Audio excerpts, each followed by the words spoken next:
শুভ সকাল বাংলাদেশ, আমি তাম্মাদ সাইকেলে পাড়ি দিচ্ছি এভারেস্ট বেস ক্যাম্প এবং এই মুহূর্তটা একটা ঐতিহাসিক মুহূর্ত বাংলাদেশের জন্য। আমি ঠিক এই মুহূর্তে একটা বিশ্ব রেকর্ড করলাম। আমি ওই সাইকেলে বিশ্বের প্রথম সাইক্লিস্ট হিসাবে এভারেস্ট বেস ক্যাম্প সহ 4টা পর্বত এবং 3টা পাস মাত্র 30 দিনে পাড়ি দিলাম। অ্যান্ড এখন আমি আমার সফরের সেই অষ্টম অর্থাৎ সর্বশেষ অর্জন রেঞ্জোলা পাসের উপরে বসে আছি। অ্যান্ড এটা আসলে আমার জন্য একটা বিশাল বড় একটা অ্যাচিভমেন্ট, আমার দেশের জন্য একটা বিশাল অ্যাচিভমেন্ট। এটা কোনো ওয়ার্ল্ড রেকর্ড ভাঙা হয় নাই, ওয়ার্ল্ড রেকর্ড বানানো হয়েছে। It's a big day for Bangladesh. আমার খুবই ভালো লাগতেছে যে আমি এই বিশ্ব রেকর্ডটা করতে পারছি। প্রায় 30টা দিনের অকাল পরিশ্রম। অ্যান্ড পিকে পিক সামিট করা, চুখুংরি পিক সামিট করা, then Kongmala pass, then Everest base camp, then Kalapatthar, then Chola pass, and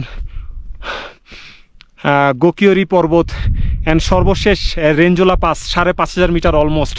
আমি এখন এখানে বসে আছি।